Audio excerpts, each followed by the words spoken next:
घर के बाहर ढोल ढमाकों की आवाज़, गीत गाती हुई औरतें, पटाखों के फूटने की आवाज़, सचमुच बहुत ही मनमोहक दृश्य था। आज नई दुल्हन शांति सदन में गृह प्रवेश था। दुल्हन घर के दरवाजे पर उस बड़ी सी कार में आ चुकी थी।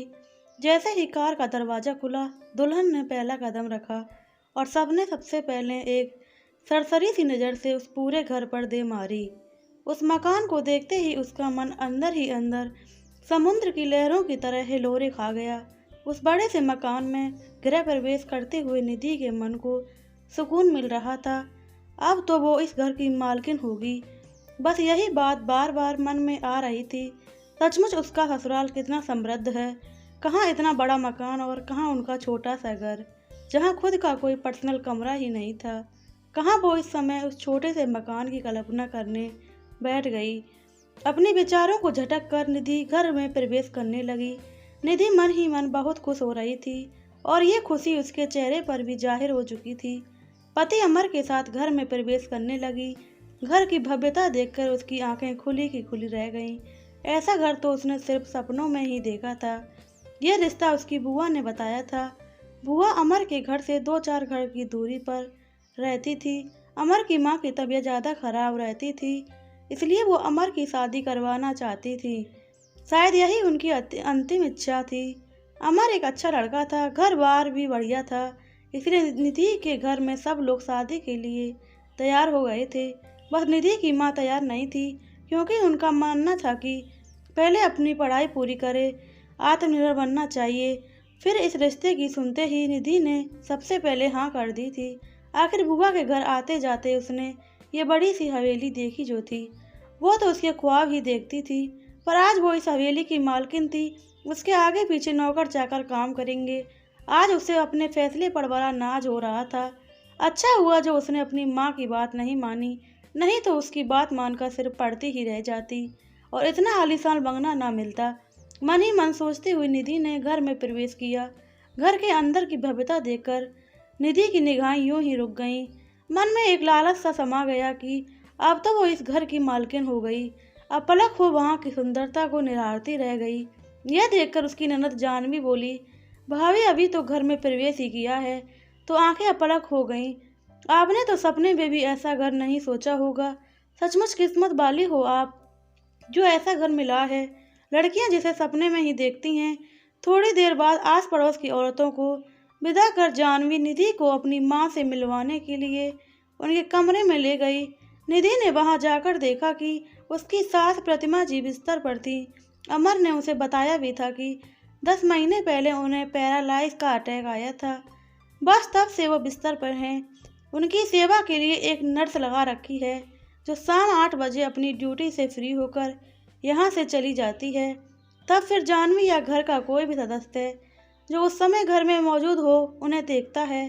कमरे में दवाइयों और फिनाइल की मिली जुली गंध आ रही थी, जैसे किसी अस्पताल में होती है। निधि ने अपने नाक भौं सिकोड़ लिए। तभी जानवी बोली, भाभी देखो, माँ आपको देखकर कितनी खुश हो गई। आप भी पैर छूकर उनका आशीर्वाद लीजिए। सचमुच भाभी, अब आपको देखकर मेरी माँ जल्दी ठीक हो जाएगी। अब आप आ गई हो ना, अब आप माँ को संभाल लेना। निधि ने फीकी सी मुस्कान के साथ सहमति दे दी और मन ही मन सोचने लगी, बहू हूँ, कोई नर्स तो नहीं। यहाँ दवाइयों की गंध है, मुझसे थोड़ी देर खड़े नहीं रहते बन रहा, तो इस कमरे में आएगा कौन? मुझे क्या अपनी माँ की सेवा के लिए लेकर आए हो? खैर थोड़ी देर बाद जानवी उसे अपने कमरे में छोड़कर आ गई। अपने कमरे में आकर निधि ने चैन की सांस ली। सबसे पहले तो वो पलंग पर जाकर बैठ गई और कमरे को निहारने लगी। मेरा अपना कमरा, मैंने तो कभी सोचा भी नहीं था कि मेरा अपना कमरा होगा। और सचमुच कितना बड़ा है ये। इस कमरे के बराबर तो हमारा घर था।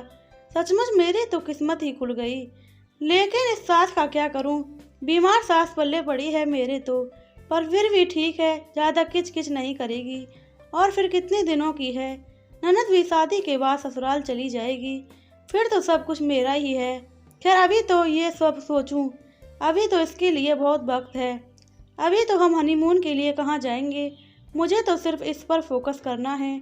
सोचती सोचती वो बिस्तर पर लेट गई और उसे कब नींद आ गई उसे खुद पता नहीं चला। जब अमर कमरे में आया तो सोई हुई थी। उसे सोता देखकर अमर ने उसे जगाना ठीक नहीं समझा और वो पलंग की दूसरी तरफ जाकर सो गया। फिर जब सुबह हुई तब निधि की आंख खुली। तब तक अमर उठ चुका था और अपनी माँ के कमरे में उनसे मिलने चला गया था। कैसा पति मिला है, यहाँ नई दुल्हन आई हुई है, उसका ख्याल नहीं है। अपनी बीमार माँ से मिलना चला गया। मन ही मन बुदबुदाती हुई निधि तैयार हुई और बाहर आई। बाहर हाल में सब बुआ सास चुपचाप बैठी थी। उन्हें देखकर निधि ने पैर छुए तो बुआ सास ने आशीर्वाद दिया। फिर निधि इधर उधर देखने लगी तो वो बोली, सब लोग भाभी के कमरे में हैं। आज भाभी की तबीयत थोड़ी ज़्यादा खराब है, इसलिए डॉक्टर को बुलाया है। मैं बस अभी उसी कमरे से आई हूँ, तुम भी कमरे में जाकर मिल लो, भाभी को अच्छा लगेगा। फिर से उस कमरे में मन ही मन सोचती हुई निधि कमरे की तरफ बढ़ गई। आखिर अपना इम्प्रेशन खराब थोड़ी न करना था। कमरे में गई तो सब लोग प्रतिभा जी के पास ही खड़े हुए थे। निधि को देखते ही जानवी प्रतिभा जी को हल्का सा हिलाते हुए बोली, मम्मी देखो भाभी आई हैं आपसे मिलने के लिए। उसकी बात सुनकर प्रतिभा जी ने निधि की तरफ देखा। उसे देखते ही उनके चेहरे पर एक हल्की सी मुस्कुराहट आई। फिर उन्होंने एक लंबी सांस ली और इस दुनिया से कुछ कर गईं। घर में मातम सा माहौल हो गया। सबको पहले ही पता था कि प्रतिभा जी की हालत बहुत ज़्यादा खराब थी। वो शायद अमर की शादी के लिए ही रुकी थी, इसलिए सब लोगों ने दुखी मन से उन्हें विदा किया। और माहौल तो निधि के लिए पूरी तरह से उम्मीद के बाहर था। 2 दिन बाद जानवी अकेले रसोई में सबके लिए खाना बना रही थी तो बुआ सास ने निधि से कहा, बहू अब तुम भी रसोई संभालो, जानवी अकेले काम कर रही है, उसकी मदद कर दो। आज से खाना घर पर ही बनेगा, इतनी बड़ी हवेली और खाना खुद बनाते हैं। निधि मन ही मन सोचती हुई एकटक बुआ जी को देखती रह गई। अरे क्या सोच रही है बहू, निधि में ना गर्दन हिलाई और आखिर मन मारकर रसोई में चली गई और जानवी की मदद कराने लगी। थोड़ी देर बाद जानवी और निधि को ससुर जी ने अपने कमरे में बुलाया। निधि जानवी के साथ जब कमरे में गई तो वहाँ ससुर जी, बुआ सास और अमर पहले से ही बैठे हुए थे। वो दोनों भी एक तरफ जाकर खड़ी हो गईं।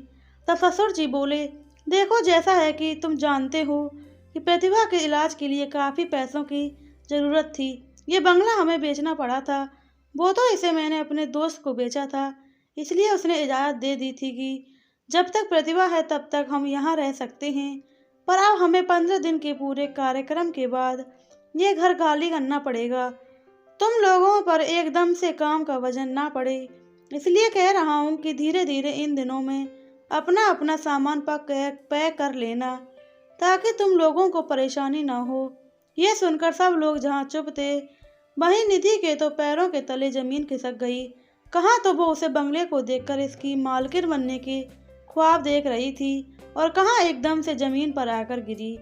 उस समय तो वो कुछ नहीं बोली, वह चुपचाप अपने कमरे में चली गई। पर कमरे में जाते ही उसने सबसे पहले अपनी बुआ को फ़ोन किया और फ़ोन पर ही उसने सुनाने लगी, बुआ कौन से जन्म का बदला लिया है आपने मुझसे, ये कहाँ शादी करवा दी आपने मेरी, इतना बड़ा धोखा मेरे साथ। आपको पता भी है ये बंगला तो बिका हुआ है, इनके पास कुछ नहीं है, बर्बाद कर दी आपने मेरी ज़िंदगी। बिना बुआ की कोई बात सुने उसने फ़ोन रख दिया। रात का समय था, इसलिए दूसरे दिन बुआ निधि के पापा मम्मी के साथ उसके ससुराल पहुंची।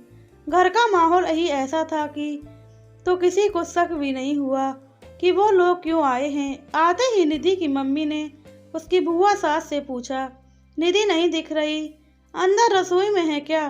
अरे नहीं नहीं समदन जी, आज उसकी तबीयत थोड़ी ठीक नहीं है, इसलिए अपने कमरे में आराम कर रही है, आप उसके कमरे में ही जाकर मिल लो। उनकी बात सुनकर बुआ और मम्मी कुछ देर बाद निधि के कमरे में गई। निधि सिर दर्द का बहाना कर बिस्तर पर पड़ी हुई थी। उन दोनों को देखते ही निधि बरस पड़ी, बर्बाद कर दी आप लोगों ने मेरी ज़िंदगी। बुआ को क्या पता नहीं था कि यहाँ सब कुछ बिक चुका है और आप बहुत अच्छे से जानती थी इनके परिवार को। कहा था तो मैंने सोचा था कि घर की मालकिन बनूंगी। अरे आपने तो मुझे नौकरानी बनाकर छोड़ दिया। चुप, बिल्कुल चुप, एक शब्द नहीं बोलोगी अब तुम। अचानक निधि की मम्मी ने उसे डांटते हुए कहा, तेरी बुआ ने हर बात क्लियर बोली थी, सबके सामने बोली थी। तू भी वहीं बैठी हुई थी, पर तेरी आंखों पर तो हवेली की पट्टी लगी हुई थी, जो ना तू देख सकी और ना सुन सकी। अब ये बेवजह का रोना बंद कर। ससुराल आते ही ससुराल की मालकिन बनना है, लेकिन जिम्मेदारी कुछ भी नहीं लेनी। इसलिए कहा था कि पढ़ लिख कर आत्मनिर्भर बन, कम से कम पति के साथ कंधे से कंधा मिलाकर अपनी गृहस्थी तो चला पाएगी। लेकिन नहीं, तुम्हें तो सीधा पति की प्रॉपर्टी चाहिए, वो भी बिना जिम्मेदारी के। अपनी मम्मी की बात सुनकर निधि चुप हो गई। आखिर मम्मी गलत तो नहीं कह रही थी, पर अब क्या होगा। उसने धीरे से कहा, माता पिता हैं हम, गड्ढे में तो तुझे फेंका नहीं होगा। ये हवेली वगैरह बिक चुके हैं, लेकिन इन लोगों ने अपना एक फ्लैट खरीद रखा है। समधी जी का बिजनेस डूब चुका है, लेकिन अमर की तो नौकरी अच्छी है और वो भी मेहनती भी है। तेरी तरह ख्याली पुलाव नहीं बनाता। भविष्य में कुछ ना कुछ तो वो कर ही लेगा, बस तू उसका साथ दे, उसके रास्ते का रोड़ा मत बन। जॉब नहीं कर सकती तो उसके घर को अच्छे से संभाल ले, ताकि वो बेफिक्री होकर आगे बढ़ सके। इतना अच्छा ससुराल मिला है, उसे खराब मत करना। वो लोग तो अभी वैसे भी दुखी हैं, अगर उन लोगों को तेरी सोच का पता चलेगा तो उन्हें कितना दुख होगा। मम्मी की बात सुनकर निधि अब चुपचाप ससुराल में अपने आप को ढालने की कोशिश करने लगी। कुछ दिन बाद निधि अपने ससुराल की धुरी बन चुकी थी। प्लीज़ दोस्तों, वीडियो अच्छी लगी हो तो चैनल को सब्सक्राइब करें, वीडियो को लाइक करें, कमेंट करें और शेयर करना बिल्कुल ना भूलें। जय श्री राम, राधे राधे, जय श्री कृष्णा।